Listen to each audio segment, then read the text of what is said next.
नमस्कार दोस्तों, स्वागत है आपका हिंदू के एडिटोरियल डिस्कशन में। आज दिनांक 20 जुलाई 2023 है। आज हम दो टॉपिक डिस्कस करेंगे। दोनों टॉपिक काफ़ी इंपॉर्टेंट है। पहला टॉपिक इंडस वाटर ट्रीटी के ऊपर है, जो कि आपके जीएस पेपर 2 से रिलेट कर सकते हो और 3 से भी रिलेट कर सकते हो। सेकंड टॉपिक डिसेबल्ड्स के प्रमोशन में रिजर्वेशन से रिलेटेड है। ये आपके जीएस पेपर 1 से आप रिलेट कर सकते हो।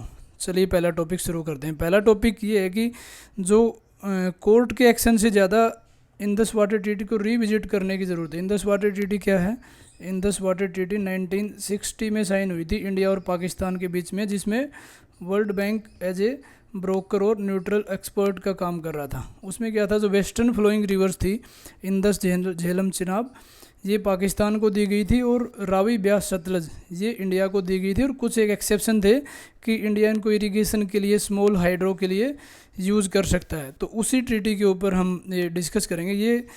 ये कहना चाह रहा है कि जो इंडस वाटर ट्रीटी 1960 है, वो रेगुलेट करता है इंडस वाटर को दो कंट्रीज़ में, जो रिपेरियन स्टेट है इंडिया और पाकिस्तान में। और ये बहुत ही एक अच्छा एग्जांपल है कि कोऑपरेशन है कंट्रीज़ के बीच में, क्योंकि ये इंडिया और पाकिस्तान काफ़ी हॉस्टाइल नेबर्स हैं।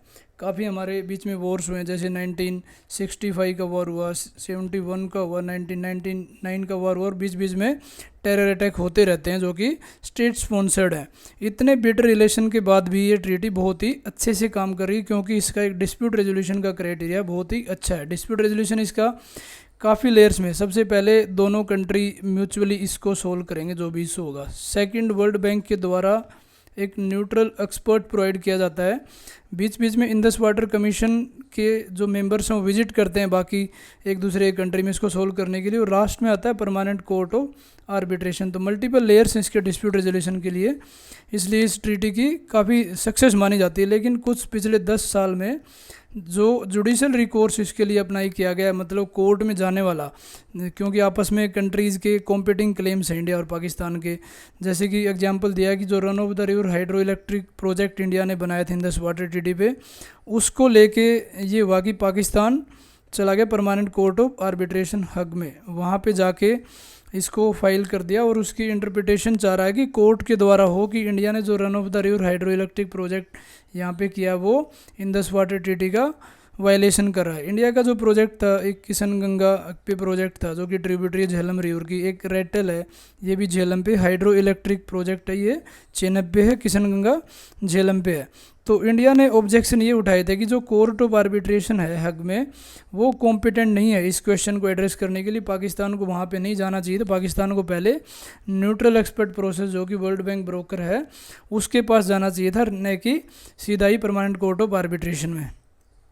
लेकिन 6 जुलाई 2023 को कोर्ट ने ऑर्डर पास किया जो कि दोनों पार्टीज़ के ओर बाइंडिंग है। इसमें कोई अपील भी नहीं है। उसने इंडिया का जो ऑब्जेक्शन था कि आपको परमानेंट कोर्ट ऑफ आर्बिट्रेशन में नहीं जाना चाहिए था, उसको रिजेक्ट कर दिया। और कोर्ट ने बताया कि ये कॉम्पिटेंट है कि इसको डिटरमिन कर सकता है कि जो पाकिस्तान ने फाइल किया है उसको इम्पोज कर सकता है, ये बाइंडिंग है। अब इसमें क्वेश्चन उठता है कि फ्यूचर सप्लाई ऑफ वाटर कैसे होगा, मतलब फ्यूचर में क्या चीज़ें होंगी, क्योंकि अब दोनों कंट्रीज़ में काफ़ी ऐसा एटमॉस्फेयर है, हॉस्टाइल एटमॉस्फेयर है, लैक ऑफ ट्रस्ट है दोनों में। थोड़े दिन पहले इंडिया और पाकिस्तान के बीच में ट्रेड भी कम हो गया था, क्योंकि इंडिया ने उसको, जो WTO का प्रिंसिपल होता है ना, जिसमें कंट्री को स्पेशल ट्रांजिट स्टेटस दिया जाता है, वो भी रोक दिया था, क्योंकि उरी अटैक, पुलवामा अटैक, ये टाइप अटैक के बाद में।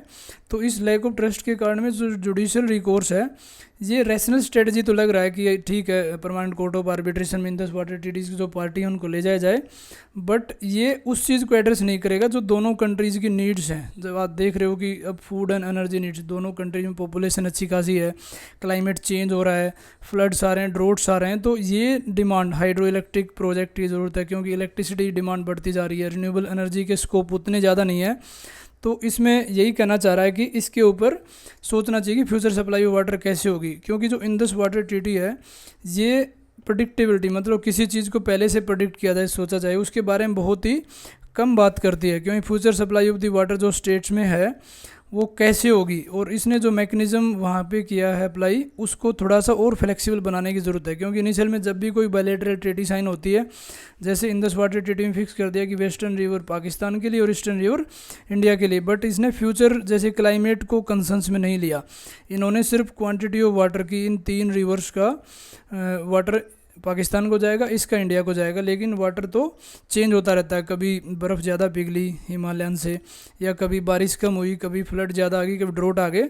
तो उन चीज़ों को ध्यान में रखने की ज़रूरत है, क्योंकि बायलैटरल एग्रीमेंट हमेशा वल्नरेबल होते हैं क्लाइमेट चेंज जैसे IPCC की रिपोर्ट के हिसाब से बताया कि बहुत ज़्यादा वैगरीज हैं, जिसमें अमाउंट ऑफ वाटर कभी ज़्यादा होता है, कभी कम होता है। तो इसका जो पार्टीशनिंग लॉजिक था कि उस टाइम पे डिवाइड किया गया था कि eastern river Ravi, Beas, Sutlej India को दी जाती हैं और पाकिस्तान को वेस्टर्न रिवर इंदस, झेलम, चिनाब।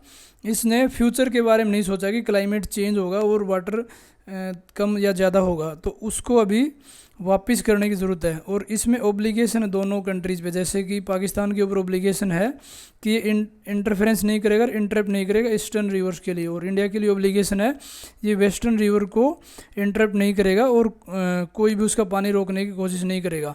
इसमें सिर्फ थोड़े बहुत एग्जाम्पशन दिए हैं कि हाइड्रो इलेक्ट्रिकल पावर प्लांट आप बना सकते हो या इरिगेशन पर्पज़ के लिए यूज़ कर सकते हो, और सेम पाकिस्तान के लिए। लेकिन जो क्लाइमेट चेंज ने क्या कर दिया, सारी intensity and timing of the precipitation, अब आप देख रहे हो कि मानसून डिले हो रही है और एक इंटेंस मानसून आ रही है इंडिया में। उसी तरह हर एक जगह पे क्लाइमेट चेंज के इस तरह के इम्पैक्ट आए हैं जिससे कि चीज़ें काफ़ी वोलेटाइल हो गई, और सप्लाई ऑफ वाटर जो एग्रीकल्चर पर्पज़ के लिए इंडस्ट्रियल नीड्स हैं, वो उस टाइम जो इंडस वाटर ट्रीटी साइन की गई थी उसके हिसाब से बायलैटरल ट्रीटी मैच नहीं हो रही आज की डिमांड्स को देखते हुए। अब इसमें बात करते हैं कि जो प्रिंसिपल है वाटर को यूज़ करने के लिए हमें क्या करने की ज़रूरत है, क्योंकि जिस टाइम पे ये पार्टीशनिंग ऑफ द रिवर हुआ था ये फ्यूचर को देखते हुए नहीं हुआ, और ये इंटायर रिवर बेसिन क्या होता है कि जहाँ जहाँ से रिवर पूरी फ्लो करती है, उसकी ट्रिब्यूटरी फ्लो करती हैं, उसको एक ही बेसिन मान लिया, जबकि रिवर के तो कोर्स भी चेंज होते रहते हैं ना, तो उसको ध्यान में रखा। तो इंडिया का तो इंडिया सोचता है कि जो purpose of Indus water treaty है ये हमेशा पाकिस्तान की अंडरस्टैंडिंग है कि वो इंटरप्ट करता रहता है, वो उसके खिलाफ है। लेकिन इंडिया कह रहा है कि उसने जो अप्रोच की वो ठीक है, और सेम पाकिस्तान का भी हो, तो दोनों में डाइवर्जेंट अप्रोच होगी, दोनों अपने आप को सही साबित कर रहे हैं। तो इस डाइवर्जेंट अप्रोच को सोल्व करने के लिए कुछ कार्डिनल प्रिंसिपल हैं जो इंटरनेशनल वाटर शेयरिंग में यूज़ किए जाते हैं। Equitable and reasonable utilization, ERU बोलते हैं इसको। दूसरा है सिग्निफिकेंट हार्म और नो हार्म रूल, NHR, मतलब एक नो हार्म रूल है, दूसरा इक्विटेबल एंड रीजनेबल यूटिलाइजेशन की। इन प्रिंसिपल को अगर यूज़ किया जाएगा, और ये कहाँ पे हैं, article 6 of the convention on the law of non navigational use of the international water course, 1987 की एक ट्रीटी है। अगर इस चीज़ को अप्लाई किया जाएगा तो दोनों कंट्रीज़ के डाइवर्जेंस है उनको ठीक से सोल्व किया जा सकता है। अब इसमें क्या, नो हार्म रूल एक अपने आप में ओब्लिगेशन होता है, जिसमें जो रिपारियन स्टेट होते हैं, एक अपर रिपारियन और एक लोअर रिपारियन। इस केस में इंडिया अपर रिपारियन है और पाकिस्तान लोअर रिपारियन है। उसमें स्टेट को एक अंडरटेकिंग दे रखी है कि जो वाटर यूज़ किया जाएगा, जो ट्रांसबाउंडरी इफेक्ट होगा, फॉर एग्जांपल कोई भी हाइड्रो इलेक्ट्रिकल प्रोजेक्ट या कोई इरिगेशन पर्पज़ के लिए कर रहे हैं, तो उसमें दूसरे कंट्री को कोई हार्म नहीं होना चाहिए, मतलब उसको प्रिवेंट करना पड़ेगा कि दूसरे कंट्री को कोई हार्म नहीं हो। और एनवायरमेंटल इम्पैक्ट असेसमेंट को भी ध्यान में रखना है कि एनवायरमेंट इकोलॉजिकली फ्रेंडली प्रोजेक्ट बनाने की ज़रूरत है। लेकिन जो रैपिड डेवलपमेंट हो रहा है, तो स्टेट ने क्या प्रायोरिटी किया, स्टेट ने इक्वल एंड जो ये वाला प्रिंसिपल है ना, इक्विटेबल एंड रीजनेबल यूटिलाइजेशन, इस पे ज़्यादा फोकस कर लिया, न कि नो हार्म प्रिंसिपल पे कि सबसे ज़्यादा अपना यूज़ करते रहो, दूसरा कंट्री जाए भाड़ में। तो इसके कारण दिक्कत आ रही है यहाँ पे। और अभी कॉन्फ्लिक्ट हो रहा है, तो आर्टिकल 10 भी एक 1997 कन्वेंशन का, उसमें कहा कि सबसे ज़्यादा फोकस करना चाहिए वाइटल ह्यूमन नीड्स, मतलब जो ह्यूमन नीड्स हैं उनको अगर सेंटर में रखेंगे तो ये प्रॉब्लम नहीं आएंगी और डाइवर्जेंस को सोल्व किया जा सकता है। क्योंकि जो वर्चुअल ह्यूमन नीड्स हैं, कि ह्यूमन नीड्स तो बहुत ज़्यादा बढ़ती रहती हैं कंट्रीज़ की या इंडिविजुअल की, वो डिबेटेबल है। बट ये अगर प्रिंसिपल जो हम बात कर रहे हैं, नो हार्म प्रिंसिपल और इक्विटेबल एंड रीजनेबल यूटिलाइजेशन, इनको यूज़ किया जाएगा, तो इंडस वाटर ट्रीटी के जो प्रिंसिपल हैं उसमें जो डिफरेंसेस आ रहे हैं कंट्री के, वो मिटाए जा सकते हैं। और अभी काफ़ी लैक ऑफ ट्रस्ट का एटमॉस्फेयर है दोनों नेबर्स में। यहाँ पे काम आता है वर्ल्ड बैंक का, जो कि एक ब्रोकर या मीडिएटर का भी काम कर सकता है, उसको यहाँ पे बहुत ज़्यादा एक्टिव रोल प्ले करने की ज़रूरत है। और यहाँ के एक बहुत अच्छा वर्ड है एपिस्टेमिकली कम्युनिटी। ये कौन सी कम्युनिटी होती है, जो आपस में कॉमन इंटरेस्ट और नॉलेज यूज़ करती है इंडस वाटर ट्रीटी को एक अच्छी सक्सेसफुल ट्रीट करने के लिए। और यहाँ पे इसको रिविजिट करने की बहुत ज़्यादा ज़रूरत है। आप कमेंट सेक्शन में बताना कि क्या इंडिया को इंडस वाटर ट्रीटी को रिविजिट करना चाहिए, क्योंकि इसके काफ़ी रिपरक्यूशन है।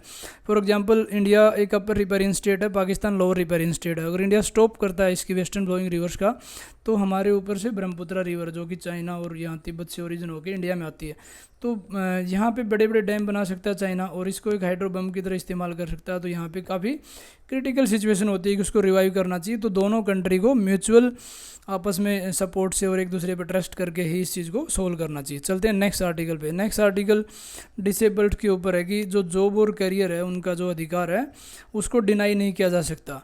इसी के ऊपर पूरा आर्टिकल। एक बहुत बड़ी कहावत है कि justice delayed is a justice denied. मतलब अगर जस्टिस डिले होता है तो ये समझ लो कि वो मनाही हो गया।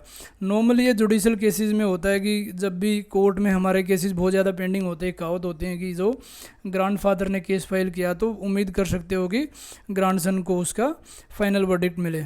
और इसके लिए काफ़ी फैक्टर हो सकते हैं कि ऐसी सिचुएशन क्यों होती है, जिसमें क्योंकि हमारे आप देख सकते हो पेंडेंसी ऑफ द केसेस ज़्यादा हैं। जजेस टू पॉपुलेशन जो कि 19:1 लाख है, ऊपर से slow process of the work है, हॉलीडे ज़्यादा है, जुडिशल अटेंशन कम है। जो एग्रीव पार्टी है उसके काफ़ी कंसर्न होते हैं, उनके पास रिसोर्सेज नहीं है, पावर नहीं है, किसी की सपोर्ट नहीं है। तो ये सब रीज़न हो सकते हैं जस्टिस को डिले होने के कारण। और ऐसा ही एक इशू है डिसेबल्ड के रिजर्वेशन से रिलेटेड। और कहाँ पे रिजर्वेशन? प्रमोशन में, क्योंकि उनको प्रमोशन में रिजर्वेशन अभी भी नहीं लागू किया है। The person with disability act जो कि 1995 में, इसका पर्पज़ था कि equal opportunity, protection of the rights in full participation, मतलब उनको पूरी अपॉर्चुनिटी दी जाएगी और उनके राइट्स को इंश्योर किया जाएगा ताकि सोसाइटी में पूरी तरह से वो पार्टिसिपेट कर सकें। इसने रिकॉग्नाइज किया था डिसेबल्ड पर्सन को कि उनको एम्प्लॉयमेंट भी मिलेगा और प्रमोशन में भी रिजर्वेशन मिलेगा गवर्नमेंट जॉब में, और इक्वल बेसिस पे होगा ताकि वो भी सोसाइटी में उनको एक लेवल प्लेइंग फील्ड मिले। और इसने 3% रिजर्वेशन प्रोवाइड किया था। इनिशियल में ग्रुप सी और डी में था, बाद में इसको ग्रुप ए और बी में भी एक्सटेंड कर दिया। तो ये बहुत ही अच्छा एक प्रोग्रेसिव स्टेप था, क्योंकि डिसेबल्ड पर्सन को बहुत ज़्यादा सोशल, इकोनॉमिकल, टेक्नोलॉजिकल, पॉलिटिकल ऐसे इश्यूज फेस करने पड़ते हैं सोसाइटी में। आपने देखा होगा कि कितनी ज़्यादा सफरिंग होती है। तो ये वाला जो प्रोग्रेसिव स्टेप था कि ग्रुप ए और B including C and D इन जॉब्स में उसको 3% रिजर्वेशन और प्रमोशन में भी रिजर्वेशन दिया गया। इससे उनकी डिग्निटी और इक्वलिटी, मतलब हर एक लेवल पे, ताकि वो करियर एडवांसमेंट कर सकें, गवर्नमेंट जॉब ले सकें। ये एक अच्छा स्टेप था गवर्नमेंट का। और उसने परसेंटेज और रिजर्वेशन भी फिक्स किया था 3%, जिससे क्या हुआ कि ये इनके रिक्रूटमेंट का लेवल बढ़ गया। Different sector of the government, चाहे हेल्थ सेक्टर में, एजुकेशन सेक्टर में और गवर्नमेंट जॉब है, उसमें इनका पार्टिसिपेशन अच्छा खासा बढ़ने लग गया। अब यहाँ पे क्वेश्चन हुआ कि जो इंटीग्रल पार्ट ऑफ रिजर्वेशन, मतलब जो रिजर्वेशन है क्या ये इंटीग्रल पार्ट है कि रिक्रूटमेंट में भी है और प्रमोशन में भी है? क्योंकि ये department of personal and training ने इंटरप्रेट किया था, जो 1998 में कहा था कि इनको रिक्रूटमेंट और प्रमोशन दोनों में रिजर्वेशन है। और पार्लियामेंट ने भी एक लॉ बनाया था जिसमें शेड्यूल कास्ट और शेड्यूल ट्राइब को भी रिजर्वेशन दिया गया। इसने इंदिरा सानी जजमेंट है जिसने सीलिंग लगाई थी 50% से ऊपर रिजर्वेशन नहीं जाना चाहिए। इसको जब लागू किया गया और सुप्रीम कोर्ट ने बताया कि इनका जो SC ST का है प्रमोशन में रिजर्वेशन अभी हटा दिया गया है, सिर्फ इनका रिक्रूटमेंट में रिजर्वेशन होगा। तो DOPT जो डिपार्टमेंट ऑफ पर्सनल ट्रेनिंग है, इसने इंटरप्रेट कर लिया कि जो SC ST का अगर प्रमोशन में विड्रॉल कर दिया गया तो ये सेम अप्लीकेबल होगा पर्सन विद अ डिसेबिलिटी। जो डिसेबल्ड पर्सन को पहले वाले ऑर्डर में था ना कि इनको प्रमोशन में रिजर्वेशन होगा, उसको भी हटा दिया, क्योंकि उन्होंने सोचा कि ये भी same marginalise section of the society जैसे SC और ST है। तो मतलब यहाँ पे SC ST और पीपल विद डिसेबिलिटी तीनों का प्रमोशन में रिजर्वेशन वाला चैप्टर क्लोज हो गया। अब इन्होंने जैसे ही ये ऑर्डर इशू किया और इनका रिजर्वेशन प्रमोशन में हटा दिया ग्रुप ए और बी में, तो ये एक बहुत ही मतलब न तो सिर्फ शॉकिंग कि मतलब एक झटका सा लगा, बट ये क्लियरली रिफ्लेक्ट कर रहा था कि इनका एटीट्यूड कैसे, एडमिनिस्ट्रेशन का एक हॉस्टाइल एटीट्यूड देखा गया कि आप बिल्कुल ही सिंपैथी नहीं रख रहे हो, इनकी एस्पिरेशंस को एड्रेस नहीं कर पा रहे हो। तो ये काफ़ी एक बैकवर्ड स्टेप था इसके द्वारा।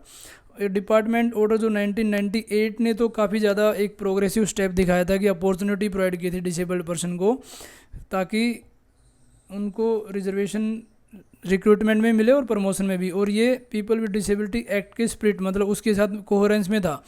लेकिन जो 2005 में इन्होंने ऑर्डर किया, जो कि उसी ऑर्डर से रिलेटेड है कि SC ST का बंद किया, तो इन्होंने ऑर्डर कर दिया। उसमें ये था कि उनको इक्वल स्पेस भी नहीं मिल पा रहा और डिसेबल्ड पर्सन अपने लेवल में जहाँ भी ज्वाइन कर रहे हैं, फॉर एग्जांपल किसी डिपार्टमेंट में उन्होंने ज्वाइन किया लेकिन उनको फिर हायर लेवल तक नहीं जा पाए क्योंकि रिजर्वेशन उनका प्रमोशन में नहीं है, तो उसके प्रति ये काफ़ी एक बैकवर्ड स्टेप था। अब इसका काउंटर एक्शन क्या हुआ, इसमें एक राजीव गुप्ता जी हैं, उन्होंने सुप्रीम कोर्ट में केस फाइल किया कि इनका प्रमोशन में रिजर्वेशन होना चाहिए। इसको 8 साल तक डिबेट एंड डेलिब्रेशन चलता रहा और कोर्ट ने फिर ग्रांट किया कि ग्रुप ए और बी सर्विसेज हैं, इसमें उनको प्रमोशन में भी रिजर्वेशन दिया गया। और जो डीओपीटी ऑर्डर था 2005 को, उसको कोर्ट ने क्वेश कर दिया और फाइनल जजमेंट 2016 में आया कि ग्रुप ए और बी सर्विसेज जो कि जिसमें बताया गया कि इनको प्रमोशन दिया जाएगा, प्रमोशन मिलेगा इनको जहाँ पे डिपार्टमेंट में ज्वाइन करने के बाद भी, लेकिन गवर्नमेंट ऑफ इंडिया ने इसके ऊपर कोई भी एफर्ट नहीं डाले। होता क्या कि जैसे ही कोर्ट जजमेंट देता उसके बाद एग्जीक्यूटिव को उसको इम्प्लीमेंट करना पड़ता जजमेंट को, लेकिन उन्होंने कोर्ट के आदेश के बाद भी इसको इम्प्लीमेंट नहीं किया गया। जो मिस्टर गुप्ता ने केस फाइल किया था उसके बाद में 2017 में कंटेम्प्ट ऑफ सुप्रीम कोर्ट की, सुप्रीम कोर्ट ने जो आदेश दिया था वो अभी तक हुआ नहीं। उसमें क्या हो, गवर्नमेंट का जो काउंसिल होता है जो गवर्नमेंट को रिप्रेजेंट करता है, उसने एक एफिडेविट फाइल कर दिया कि इस कंटेम्प्ट पिटीशन को रोकने के लिए, और उसने एक सिद्ध Raju versus state of Karnataka case था उसका रेफरेंस देते हुए इसका अल्टीमेट पर्पज़ यही था कि जो कंटेम्प्ट पिटीशन डाली गई थी उसमें एक हिंड्रेंस और रुकावट डाली जाए, जिससे क्या हुआ कि जो कंटेम्प्ट पिटीशन डाली थी मिस्टर गुप्ता ने, उसकी प्रोसेस ऑफ हियरिंग अभी भी पेंडिंग में है। और ये एक बहुत ही असमंजस की बात है कि दोनों ही केसेज में कोर्ट ने बताया था कि इंदिरा साहनी जजमेंट को भी चैलेंज किया, इंदिरा साहनी में मना किया था कि प्रमोशन में नहीं होगा, लेकिन उन्होंने बताया कि जो आर्टिकल 16(4) है ये मना नहीं करता स्टेट को कि कोई प्रेफरेंशियल ट्रीटमेंट दिया जाए। प्रेफरेंशियल ट्रीटमेंट किसके लिए होता है, SC/ST के लिए या वीमेन के लिए या चाइल्ड के लिए या फिर डिसेबल्ड के लिए, कि डिसेबल्ड को अगर स्टेट कोई स्पेशल ट्रीटमेंट दे रहा है तो उसमें कोई वायलेशन नहीं है 16(1) जिसमें इक्वल स्टेटस ऑफ अपॉर्चुनिटी की बात की गई है। बट जो प्रेफरेंशियल ट्रीटमेंट है वो इसके ऊपर नहीं होना चाहिए कि कास्ट के ऊपर दे रहे हो, रिलीजन के ऊपर, वो स्पेशल पर्सन होने चाहिए जैसे SC/ST, डिसेबल्ड, वीमेन। तो कोर्ट ने यही बताया कि फिजिकल डिसेबिलिटी है, इसको मना थोड़े किया हमने, आप इसमें दे सकते हो स्टेट के एम्प्लॉयमेंट में और उनके प्रमोशन में। तो उनको जो रिजर्वेशन है प्रमोशन में देने का वो कॉन्स्टिट्यूशन के साथ में कोहेरेंस में, मतलब कॉन्स्टिट्यूशन स्पिरिट को फॉलो कर रहा है, उसका वायलेट नहीं कर रहा। अब गवर्नमेंट का क्या रिस्पॉन्स हुआ, गवर्नमेंट ने क्या किया, एक मिसलेनियस एप्लीकेशन डाल दी सेम वही सिद्ध Raju versus state of Karnataka के नाम पे, कि इसमें जो क्लैरिफिकेशन चाहिए उनको कि किस तरह से इसको इम्प्लीमेंट किया जाएगा, कि भाई प्रमोशन में कैसे होगा, कितनी वैकेंसीज होंगी, डिसेबल्ड को किस तरह से अपॉर्चुनिटी दी जाएंगी। बट मिसलेनियस एप्लीकेशन का भी पर्पज़ यही था कि इस प्रोसेस को डिले करना, और ये एप्लीकेशन डिसमिस भी कर दी कोर्ट ने 2021 में।